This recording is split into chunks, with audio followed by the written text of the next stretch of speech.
So it exists. It's listen. There's a million ways to do it, right? You can say no, Allman Brothers aren't Southern rock. They're too good to be Southern rock. They invented it all. Everybody came after. Southern rock is derivative. It's this and that. Sure. Number two, absolutely, the Allman Brothers Band are Southern rock. Follow their lineage from 1969 through the creation of that genre. And then the third one is sort of like, well, they were Southern rock for part of the time, but they were bigger. And I kind of fall as any wishy-washy person in that third part, right? Number one, yes, they're Southern rock. You can't deny it because that's how people know them. And we, look, I get a lot of times like on social media, like, well, Greg said it's rock, so all music's from the South, so it's rock. Well, yeah, he did say that. But Greg is not the definitive voice on what Southern rock is or isn't. And neither is Bob Beatty. Neither is Allison Willey. I mean, it's I know it when I see it, but they were definitely part of it and marketed as such. Now it's interesting, super nuanced. You can go over to my blog, longlivetheabb.com, and I have this blog about the birthday of Southern rock, August 14, because that's the day the Allman Brothers most Southern rock record, Brothers and Sisters, comes out. It's also the day Leonard Skinner's first record comes out. So it's like, okay. And it's interesting, in that post, I talk about the development of that term Southern rock. It's a marketing term. Artists don't like genre.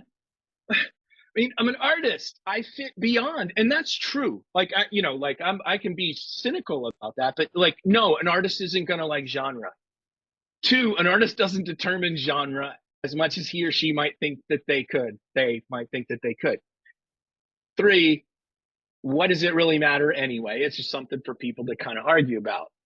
Now, the issue I think with the Southern rock discussion, period, end of story, is its embrace of Confederate iconography, the rebel archetype.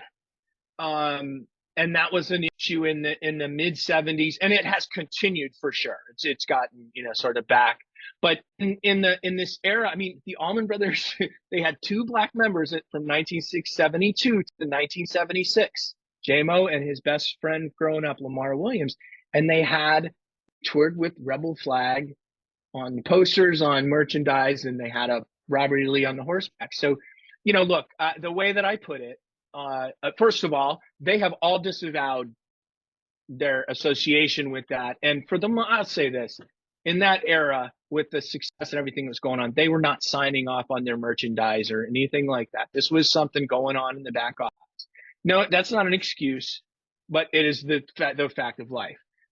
But there is an embarrassment about that now. They were a very short window where they used it. Now, I'm a historian of the South. I'm a historian of Southern culture. I am a Southerner. I'm a descendant of both sides of the Civil War, but I am a little more connected, or maybe raised on the Southern side of that, where that flag was presented to us as a benign symbol of resistance. And so there's where I think, the issue really comes in now, where the Allman Brothers are like, well, no, that's another issue.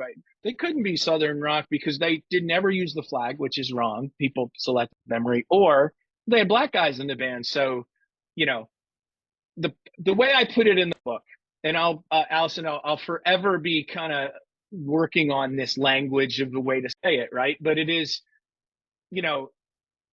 the fact that the flag could be used in this context. I mean, Tom Petty, as late as the 80s, used it in his Pack Up the Plantation album, right? And he also came back and said, I really should never have done that, blah, blah, blah.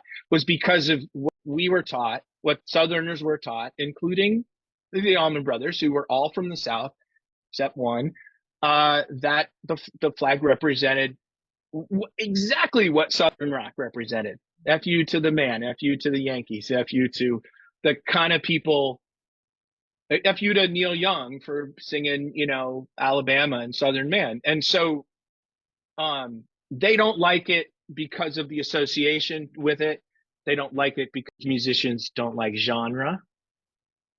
None of it matters because they're Southern rock, just like the rest of these bands. Yeah, are they better than Molly Hatchet? Yes. Are they better than 38 Special? Yes.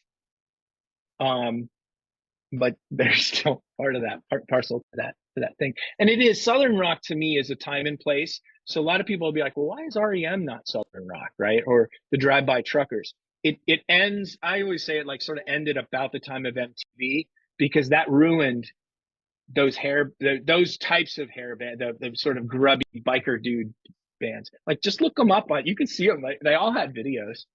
Mhm. 38 Special. Like you're like, yeah, they were not video friendly, faces. Absolutely. So I'm